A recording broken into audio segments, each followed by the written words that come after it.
మంచి ఫిట్నెస్తో ఉన్నాం, రోజు జిమ్లో కఠినమైన వ్యాయామాలు చేస్తున్నాం, మాకసలు గుండె జబ్బు వచ్చే అవకాశమే ఉండదని అనుకుంటారు మనలో చాలా మంది. నిజానికి అలాంటి భావన తప్పంటారు డాక్టర్లు. శారీరక శ్రమ, వ్యాయామం మూలంగా శారీరక సామర్థ్యం మెరుగుపడుతుంది, అందులో సందేహం అక్కర్లేదు. అంత మాత్రాన గుండెపోటు రాదని, గుండె జబ్బుల ముప్పు లేదని భావించకూడదు. ఫిట్గా ఉన్నప్పటికీ గుండె జబ్బు వచ్చే అవకాశం ఉందంటున్నారు నిపుణులు. శారీరకంగా మంచి ఫిట్నెస్తో ఉన్నప్పటికీ గుండెపోటు వచ్చే అవకాశాలు ఎందుకు పెరుగుతాయో, గుండె జబ్బుల ముప్పును తప్పించుకునేందుకు ఏం చెయ్యాలో ఇప్పుడు తెలుసుకుందాం. బాగా ఫిట్గా ఉన్నా, మంచి లైఫ్ స్టైల్ ఉన్నా స్టిల్ గుండె సమస్య వచ్చే అవకాశం ఉంటుంది. ఎందువల్లంటే ఇప్పుడు మనకి గుండె జబ్బు అంటే గుండెపోటు రావటం కానీ, గుండె రక్తనాళాల్లో పూడికలు ఏర్పడటానికి అనేక రిస్క్ ఫ్యాక్టర్స్ ఉంటాయండి.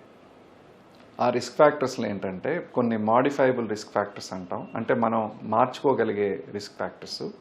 కొన్ని నాన్ మాడిఫైబుల్ రిస్క్ ఫ్యాక్టర్స్ అంటాం, అంటే మనం మార్చుకోలేని రిస్క్ ఫ్యాక్టర్స్ కూడా ఉంటాయి. ఇప్పుడు మార్చుకోలేని రిస్క్ ఫ్యాక్టర్స్ ఏంటంటే, ఒకటి ఫ్యామిలీ హిస్టరీ. అంటే మన కుటుంబంలో ఎవరికైనా 60 సంవత్సరాల వయసులోపు, ఆ చిన్న వయసులోనే హార్ట్ అటాక్ ఎవరికైనా వచ్చి ఉంటే అది ఆ కుటుంబంలో మిగతా వారికి కూడా ఒక రిస్క్ ఫ్యాక్టర్ అన్నమాట. రెండోది పెరిగే వయసు. 60 సంవత్సరాలు వయసు దాటిన తర్వాత మనకి అన్ని ఆరోగ్యకరమైన జీవనశైలి ఉన్నా కూడా కేవలం వయసును బట్టి బ్లాకేజెస్ అనేవి వచ్చే అవకాశం ఉంటుంది.